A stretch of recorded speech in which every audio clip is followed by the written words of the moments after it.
Hey, everybody, and welcome to Industry Night with me, Nycci Nellis, the show that takes you on a deep dive into the happenings of the hospitality industry. Every week, I get to talk to an incredible array of talented people about their passions and professions. Now, you do see that I'm not at the Wine Lair where I normally do the show, where I have my residency, but that's because I have a very special guest today, and I'm doing something different. If you're new here, hi, a little bit about me.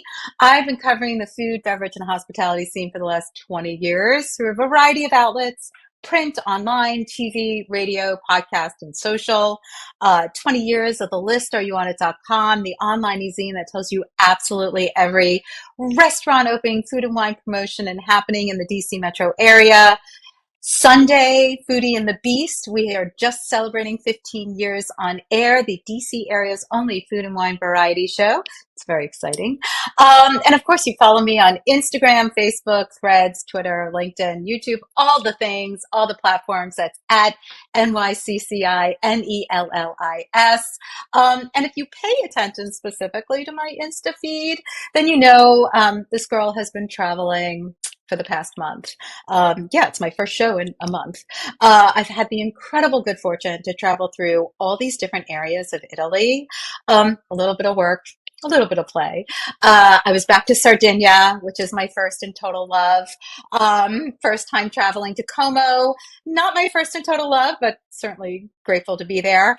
And I got to be in Milan during Fashion Week, which was a real dream come true. So all pretty fabulous. The sights, the sounds, the conversations, the wine, the food. So many meals, tables just laden with deliciousness, incredible tastes of the region, but also what I love most about any travels are the conversations you have with the people who live there. Anyway, at this point, I would take you on a virtual tour of my feeding frenzy. But as I said, I have a pretty incredible group of people joining me, and I'm so excited. So next show, lucky you all, you'll get a double dose of where I've been and what I've been doing. But right now, I'd like to dig in. So this is a very exciting day for me. I'm totally fangirling over a chef who is this year's recipient of the Julia Child Award, Sean Sherman. He is the multi-James Beard Award winner chef. He is an author. He is the co-founder of the nonprofit North American Traditional Indigenous Food Systems and its Indigenous Food Labs. Now, for those of you who don't know, and I don't know why you don't know, but this award recognizes those who have an impact on the American culinary scene. And it's given out by the Julia Child Foundation for Gastronomy and the Culinary Arts. It's been doing it since 2015. It comes with a $50,000 prize. Previous awardees are my good friend Grace Jones, Jose Andres, Danny Meyer, and Jacques Pepin. And in with me today to talk about the award and its significance, first and foremost, is good friend, Curator of Food History at the National Museum of American History, Paula Johnson, Eric Spivey, who's the chairman and trustee of the Julia Child Foundation for Gastronomy and the Culinary Arts, and dun, dun, dun, dun, the chef, the author, the multi-James Beard Award winner, recently honored as Times Magazine's 100 Most Influential People of 2023, and the 9th recipient of the Julia Child Foundation Award, Sean Sherman. So I want to thank you all for joining me today. It's great to be here. Great. All right. So Paula, I want to start with you because you guys have been putting on this event now for 9 years, but it really all started with Julia's Kitchen. So back us up a little bit and tell me the story. Absolutely. It's wonderful to be here with everybody, by the way. It's great to be in this space. As a curator of food history at the Smithsonian's American History Museum, for over a couple of decades, we've been collecting, researching, doing public programs around different topics, themes, and important stories in American culinary history. And, you know, the way we do, we always think of what would be the wonderful things that we should be paying attention to. And of course, Julia Child is so iconic in American culinary history that we always had in the back of our head, well, Julia Child. So in 2001, when we heard that she was leaving her home in Cambridge, Massachusetts, after being there since 1961, going back to her native California, we were just asking ourselves, well, what was going to happen to all of her things and that wonderful kitchen, that we felt we knew, even though we had never been there, but Right. we'd seen on her television shows from the 1990s that were filmed in her home kitchen. And we were also aware that this is where she tested recipes. This is where she cooked with family and friends. This was a room that had meaning. So we called her and asked if we could come visit and talk to her about the kitchen, about her life before she went back to California. Well, long story short, she welcomed us into that kitchen, and we immediately just fell in love with all of the aspects that came together in this room that reflected her long career, from being a student in Paris at the Cordon Bleu, all the way up to virtually yesterday, in the turn of the century of 2000 at that time. And it just reflected both American culinary technologies, but also her life in food. And so as we crossed the threshold, we thought to ourselves, well, we might be able to ask her for maybe a balloon whisk or maybe the garland range or something Boy, like you were that. But thinking small. You were thinking we were very thinking, small. we were thinking maybe, she would be able to part with one or two things. But the more we saw how it all came together, we just said, we have to ask a bigger question here. And that question was, Julia, would you share your home kitchen and your legacy of culinary education with the American people? Mm-hmm. And who can say no to that? So she said yes. And It in gives me 2000, chills. I've heard this story so many times, but every time you tell the story, I literally break out in tears. Like, it's such a big ask, and she was such a generous person. I don't know. I just love it. It makes me feel good. well, Nycci, I really appreciate that. I have just completed a book manuscript about the kitchen and that Hmm. story. As I was writing, I was crying, I was laughing, I was crying. And, it will be wonderful to be able to share it in more depth with more people. But Hmm. she was so generous, and um, she was so excited. Once she decided to do this, she was helping us identifying all of these things. We didn't know what they were. She was already thinking of helping us interpret this for the public. Mm. And, that's what we've tried to do, as best as we know how for the last 20 Well, years. listen, she was a master communicator. I mean, she Hmm. changed the way how the American public looked at food. I mean, Hmm. entirely. So it's not surprising to me that she would want her hands in all of it. Now, how did you wind up with Eric? How did the two of you wind up together? Well, Eric, I mean, how did that's this relate? that's How a did this story partnership too. start? Yeah. Well, I don't have all day, and I got Okay, all Sean right. waiting. And So what yeah, I we need all to want to know hear from is Sean. right. So I want to know Yeah. like how you got together and Okay. how this award came to be because Hmm. it's so monumental. Hmm. Okay, so long story short is that Hmm. the exhibition that only focused on Julia's kitchen was so popular that, the public did not want it to go away. But we had to close it for about a year so we could move it to a bigger gallery and a bigger space about food and change in the second half of the 20th century. As Hmm. we opened that exhibit in 2012, which was the 100th anniversary of Julia's birth, we had a blowout birthday party. Yeah, Hmm. blowout birthday party. And at that point, that was when we really cemented this beautiful partnership with the Julia Child Foundation.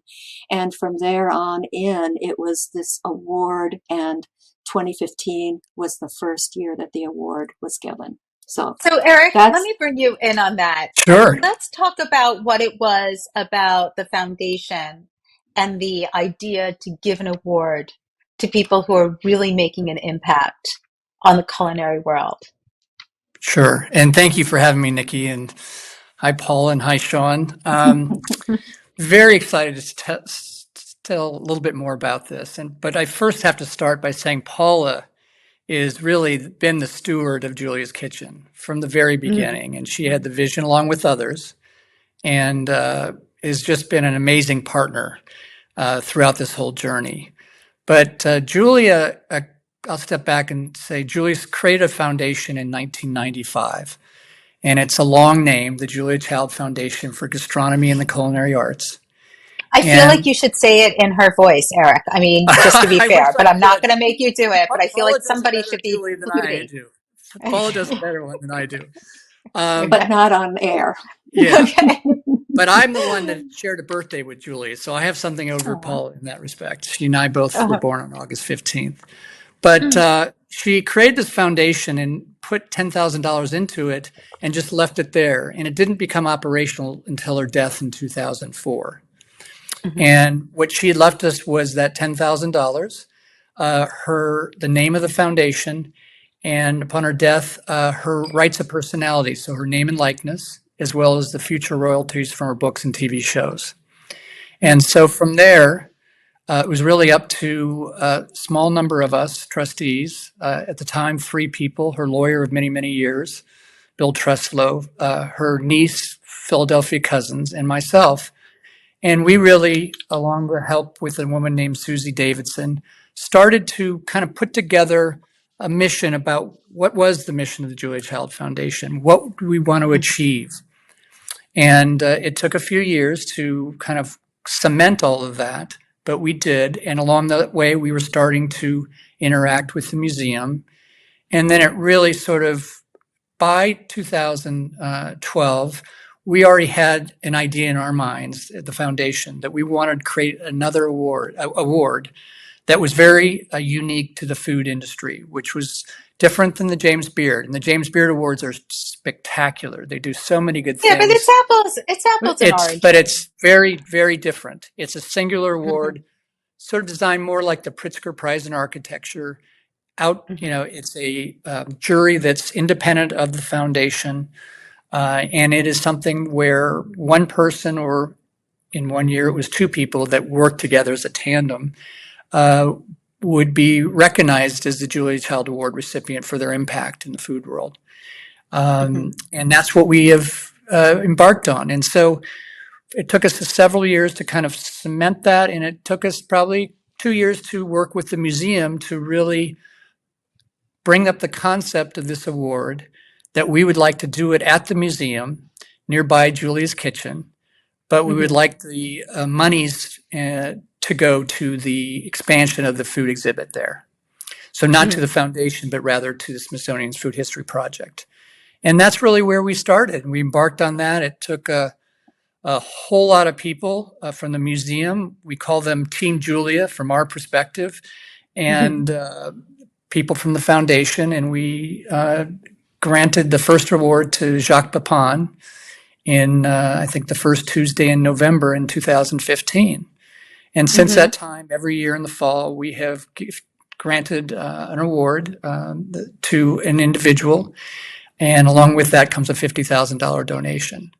But what has happened... Is the donation specific to the museum or to a cause No. of the So I'm sorry. recipients? The recipient receives the $50,000 grant, Okay. and it is up to them. It needs to be given to sort of be used for nonprofit purposes related to food in a very broad definition. It could be writing, it could be lots of different things. And this is not just a chef award. It is an award that can be a food writer, it could be a researcher, it could be a winemaker, it could be someone else. And Sean, who wears many hats, he's not by any means just a chef, and I don't mean just in a weird way, but just in that he has so many things he's accomplishing. And that's what we found with most of our recipients. Danny Meyer was a front of the house person, has built a lot of interesting restaurants and done a lot of good things in the nonprofit world as well. Mary Sue Milliken and Susan Feniger out of Los Angeles as well. You have Tony Tipton Martin, you have Grace Young, you have Danielle Nierenberg, you have Jose Andres. It's just been a plethora of really interesting and wonderful people. And what we found is that each year when we come together, the museum, who collects some of the objects of the recipient and shows them at the museum, we get this historical perspective of not just the recipient, but in a bigger context. And we also get to listen to people that were important to the recipient about them. And so each year we have several speakers that will come. This year it will be several people that we think are going to be really exciting in Minneapolis, and maybe we can talk about that a little bit later. But Yes. we are just really blessed to have this relationship with the museum. Our goal is to, raise monies for the food history exhibit, but also to have a chance to reflect on Julia each year, and that sort of reflection of Julia and the recipient and the connections, the connective tissue they have, however different they may look or speak, there is a connective thread, and the museum is allowed to sort of show that to the world. And we're really excited about that. And we're really excited about this year's award. Well, I want to bring Sean on since he is the recipient this year. Um, and then maybe later we can talk about how you go about identifying the recipients. I mean, it is a heady group of people who do amazing, amazing things. And Sean Sherman is no slacker on that account either. So, Sean, thank you so much for joining us today. I greatly appreciate it, and congratulations on being the recipient of this award. Well, thanks, and thanks for having me. So I'm very aware of your history. As I said, I'm a total fangirl. But I've watched a lot of interviews that you do, and everybody sort of brings you right up to now. But I'd love to start a little bit with your past. I'd love to talk about how you got into cooking, because it is the cooking that helped bring you to where you are today. Absolutely. Well, I was born on Pine Ridge Reservation in the 70s, and I grew up on the reservation. And in the 80s, my mom moved us, my sister and I, off the reservation. We moved to a small town in the northern Black Hills in South Dakota. And I Hmm. started working in restaurants at a very young age. I was only 13 years old when I got my first restaurant job, and I had just barely turned 13 at that, too. So I just Mm. started working in kitchens and just working in restaurant industry in general. And I did it all through high school, all through college.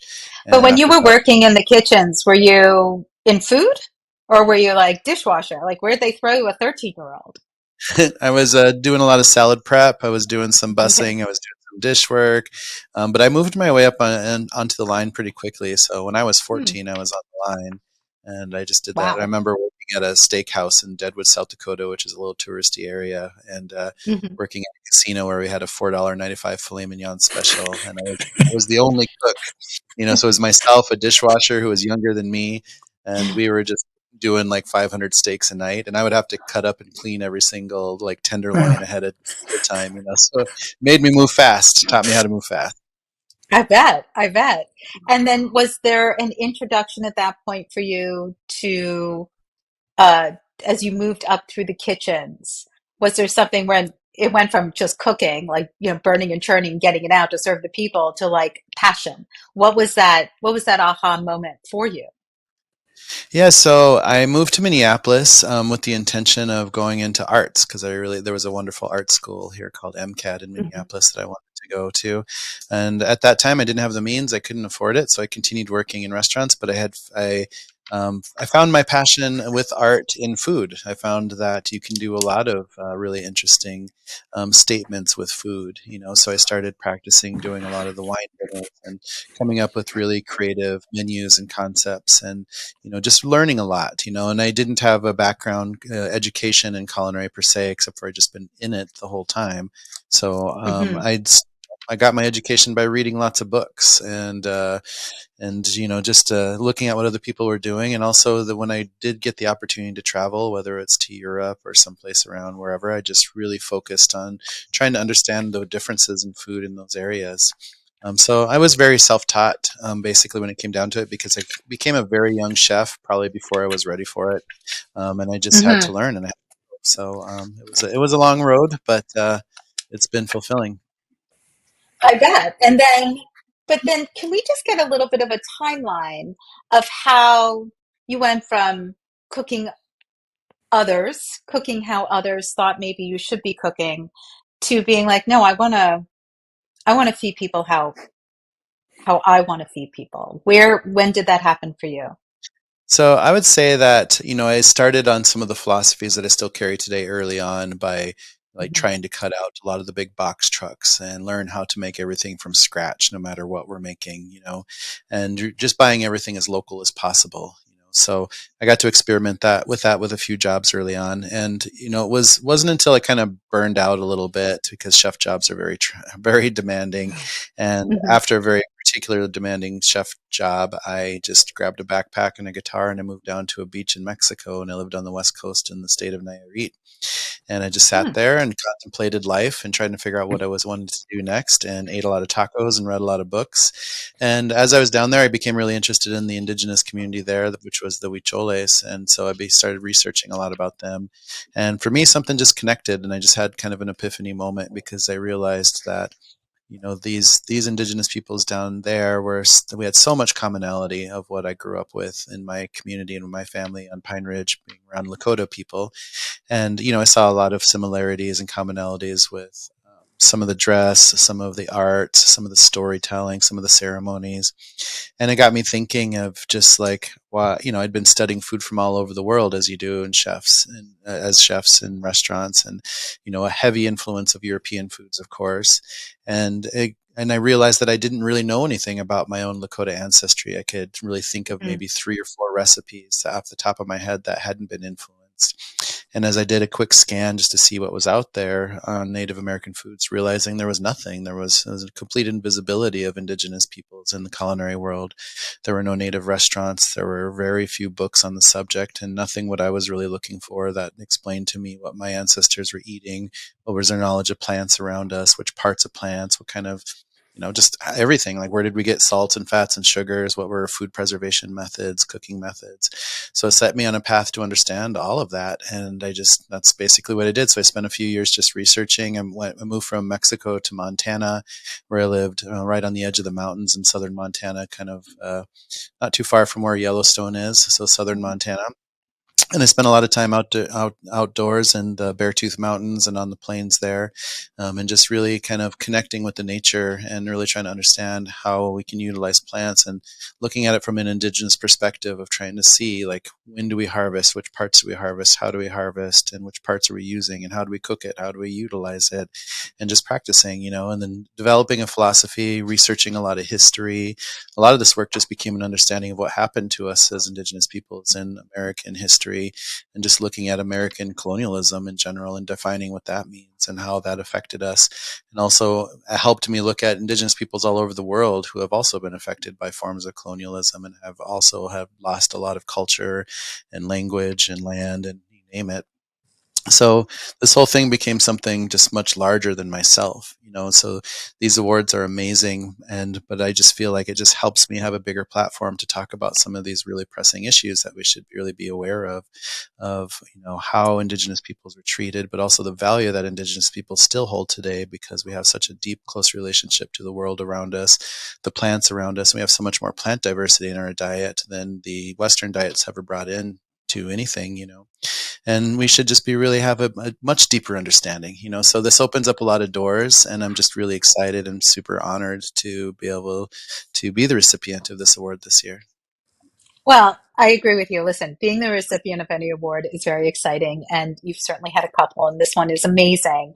And I'm thrilled that you are able to use these platforms to further expand on the knowledge that you have to share with people, because it's so important. But when you went to opening up your restaurant and beginning service there and taking out foods that most people were used to having in a restaurant, how did you train your staff?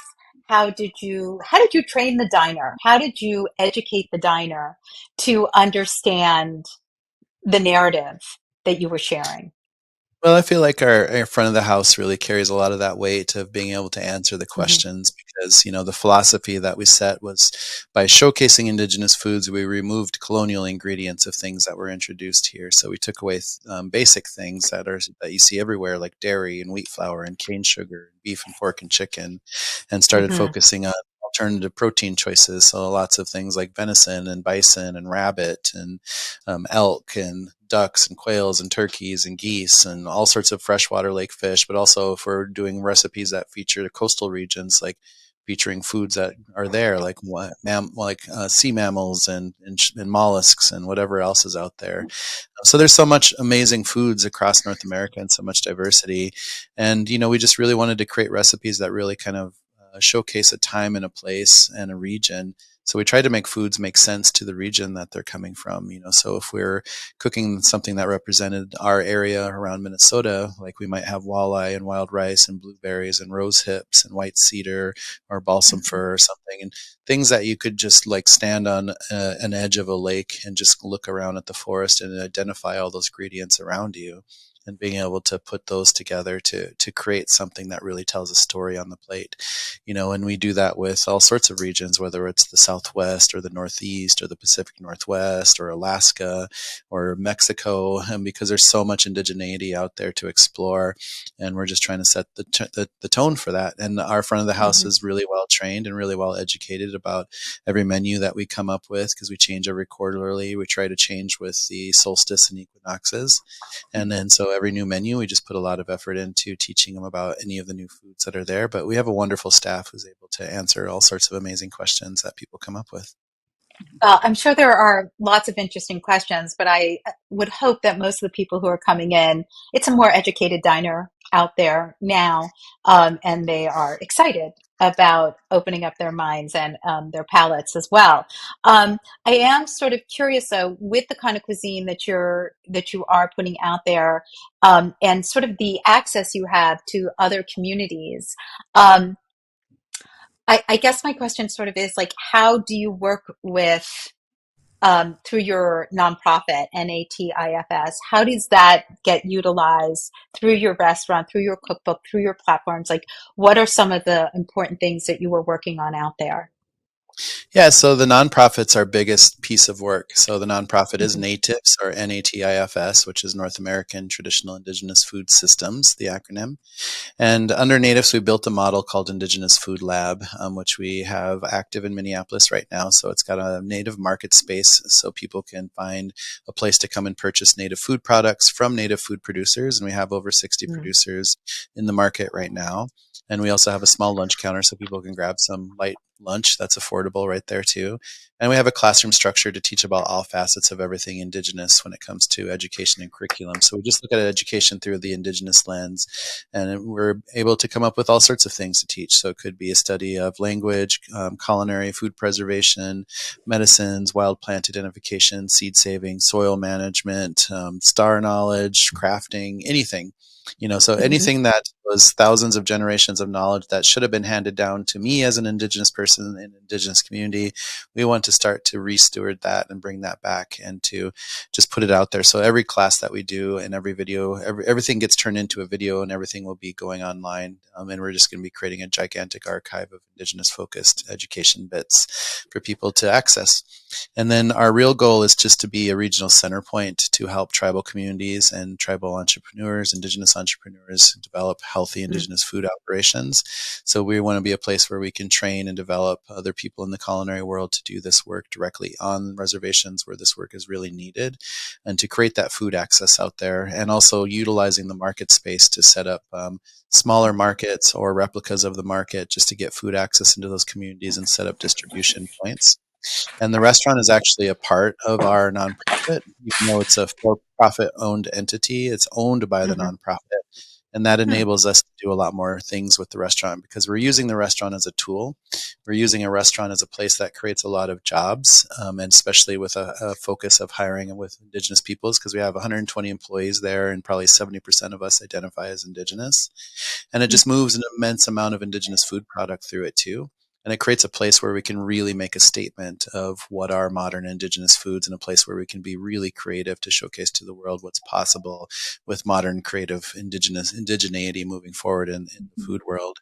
And it's something that we also want to utilize as a tool, because we're built to replicate. So we're already getting ready to move into Bozeman, Montana, to be a regional center point for training and development out there, doing a lot of the Great. same stuff. And we're hoping to open up other restaurants and places that can do the same work, and to create a larger demand demand around this food, because here in Minnesota with just 2 kitchens, we have such amazing buying power, and we're just pushing tens of thousands of dollars into Indigenous food production from Indigenous food producers, helping them to ramp up and scale up, so we can continue to grow all together. Mm. Well, I hope you come to the DC metro area, because even though we have the terrific Native American Museum through the Smithsonian that does terrific programming, the conversation needs to be bigger. Um, when you talk about all the different foods that you're doing and the research that you did, I mean, it really speaks to climate change and the problems that we're having with our food system, the American food system. Absolutely. You know, cheap fast food is a problem for a lot of people with economic issues. So what you're doing isn't, while it's so important for the community, it's also important for the community at large, because we all need to change the way we eat and have greater respect for the land and how to use it properly.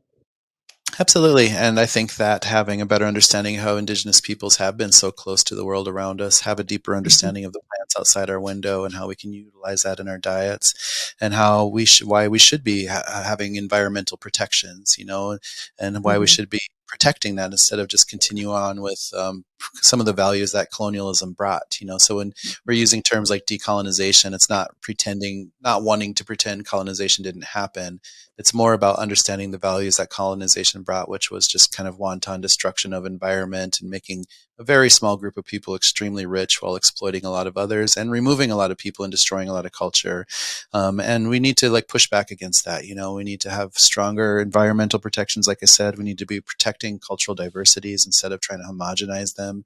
And we just need to wake up as humans, because we're going to be going through climate change, water crisis, all these things. And we need to figure out better ways to utilize our land space to create more food for everybody, and to even detach money from food in some instances where we can people need to be fed, and it shouldn't depend on where you live or your zip code or whatever of what kind of nutrition you get. So there's a lot of things to rectify.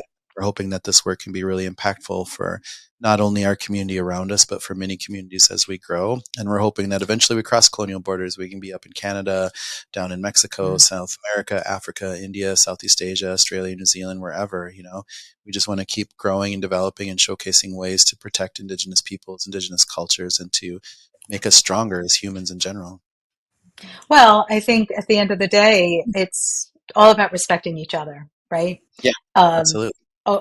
knowing your history is just as important as knowing my history or somebody else's history. Respecting each other's histories. We've all come from different places. There isn't a monolith of how things. There has been a monolith, but I'm going to take a phrase from Instagram. If you know, you know. I mean, we now know. So it's time to change how we proceed forward. Once you know it, you can't look away. So now that you're getting this award, I know there's a big event. I'm going to let Eric explain it, but what do you plan to do with your big 50,000? Well, for us, it's just going right into our nonprofit because we're Mm-hmm. doing a lot of work, and we're growing fast, and we do need a lot of support, and this helps a lot. It helps immensely to do a lot of this work to secure Indigenous culinary, production and support for the future. And so we're very grateful that this award comes with this, because we can definitely put it to good use. Mm-hmm. And can I ask what you're going to share with the Smithsonian as a part of the exhibit? Is that a secret, Paula? Am I allowed to ask? Yes. Yes? No. I'll say that as of yesterday morning, Sean, there is a new panel featuring you and your story adjacent to Julia Child's Kitchen in the museum. And I was down there earlier today and people were gathered around. So that has already happened. Wow. We are collecting from Sean, and I haven't even been able to update his team about this. But until we have signed deeds of gift, we can't actually talk about specifics. And so Okay. I'm sorry. But Okay. the thing about it is that for every single person who has received this award, and I have these conversations, that you learn about the culinary journey, but you learn about what is the heart and soul of this person. And to me, that is one of the best parts of my role in all of this. And, Sean came and visited us here at the museum twice, once in April and again in June. And we had conversations with a lot of different people because we want to do this right. We want to bring in objects that will live here forever. We're in the perpetuity business, and that we want to make sure that they have all of the information and the nuance so that people will understand, and it doesn't rely just on me. It will be there for everybody. So that's why it takes a long time. Sorry. I know, but I mean, Sean, that's so exciting. I'm just sort of curious from your perspective, like being at an exhibit in the Smithsonian Museum next to Julia Child. I mean, I think that's very exciting. Congratulations. I just think Thanks. that's Yeah. thrilling. I can't wait to see the exhibit. So maybe you'll have to send me some photos, Paula. Okay. Yeah. I will do. Okay, so Eric, how are we celebrating Sean's big award this year? Because it's totally different than how you guys have done it in the past. Yes, every other year to date, we've done it in Washington, D.C. at the National Museum of American History. This year, we decided to take it on the road and see how that feels, and can't imagine a better place to do it than Minneapolis, where Sean lives and operates his business, Awamni and Natives, his nonprofit. So on Tuesday, October 24th, there will be a big dinner event right there about maybe a block away, I believe, from Awamni, Sean. So it's quite Okay. close by Yeah, it's really close by. at a hotel You're called not making Sean cook, though, right? Sean's not cooking. No, but Okay, good. Sean has designed the menu, and his team will be involved in making it. So it will be a Oh. fully indigenous meal, along with indigenous wines and other things. So it's going to be a wonderful, magical evening. Andrew Zimmern is going to be the MC. He happens to live in the Minneapolis area as well, and Sean wanted him to be the MC for the evening. And then we have the former mayor of Minneapolis and the current CEO of the Minneapolis Foundation, R.T. Ryback, who will be speaking. Elena Terry, who resides in the Madison, Wisconsin area, is going to be coming and speaking. And then Tony Tipton Martin, the year 7 recipient of the Julia Child Award, and someone that has worked with Sean, is going to be presenting the award to Sean, which is going to be just a magical moment.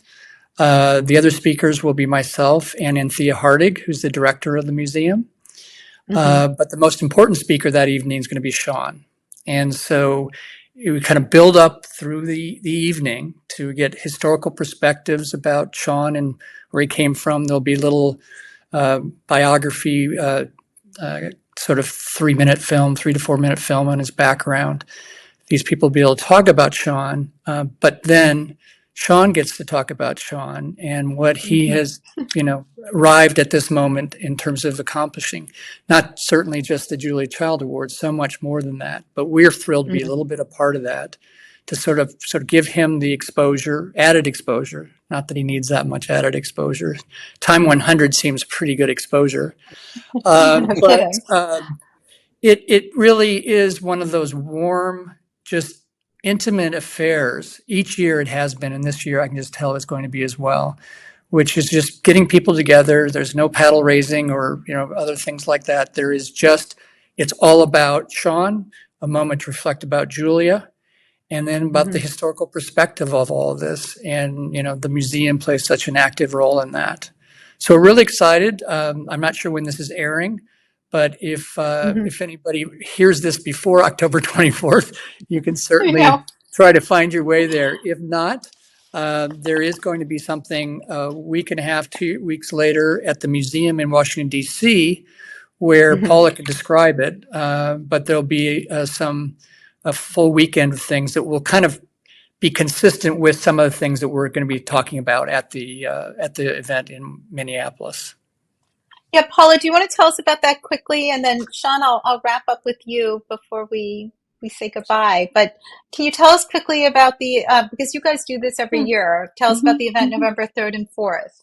Right. This is our food history weekend, and this year the Hmm. theme is food, climate, and community. How women are shaping the future of food. And we have a series of cooking demonstrations and conversations that really have bring people together from all parts of the country to share their perspectives and experiences of growing food, producing food, sharing food, distributing food in the face of severe climate changes, Hmm. sea level rise, all of the drastic weather events that have been experienced. And so we have cooks coming from the Low Country and South Carolina, from Montana. Sean, I don't even know if you know this, but Mariah Gladstone, Blackfeet and Cherokee, is going to be here presenting on Indigenous systems of knowledge.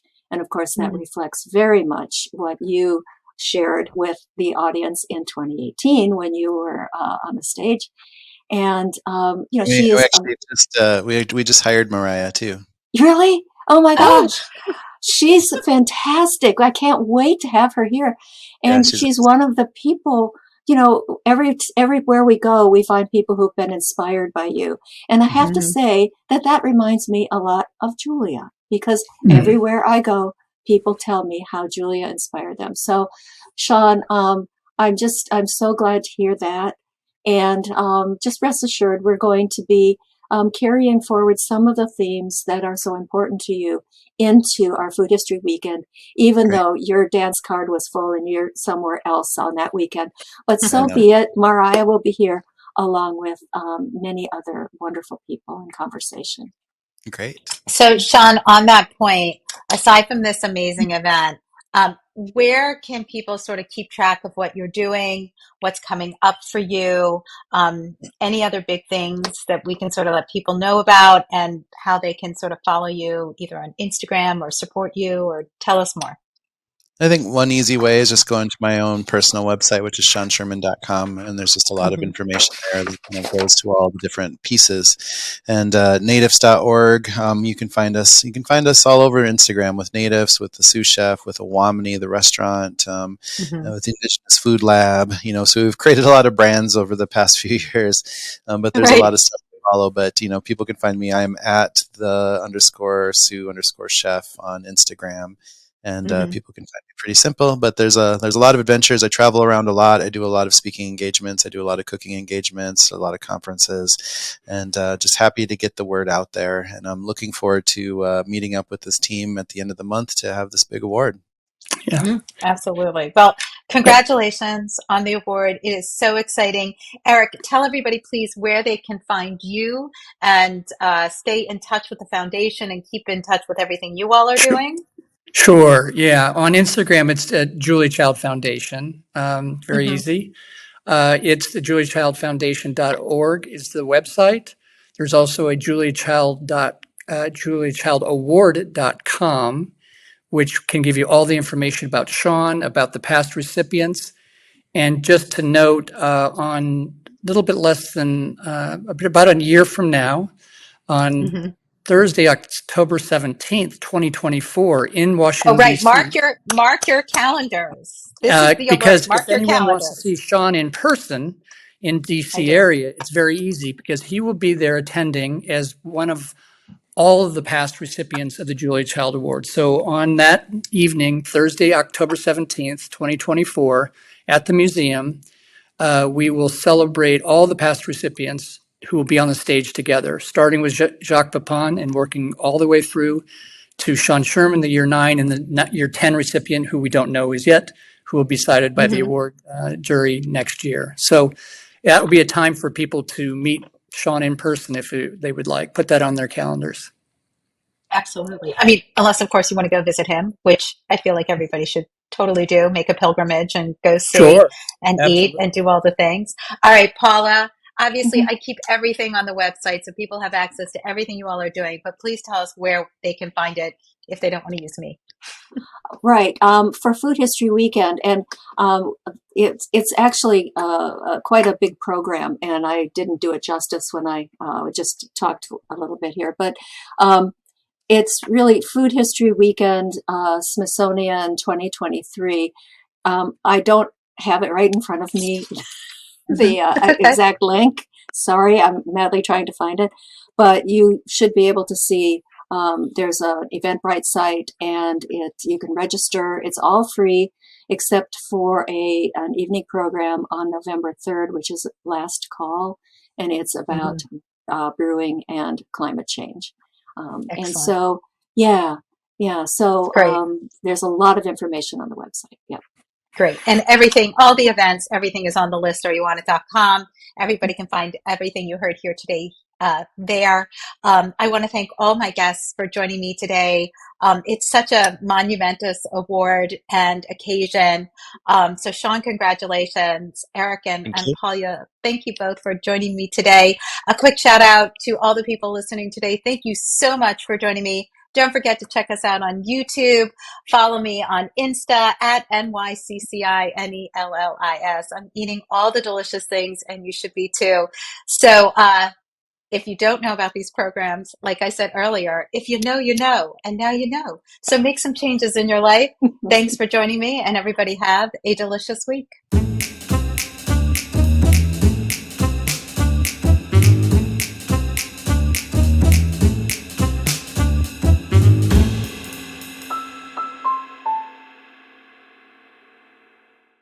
Produced by Heartcast Media.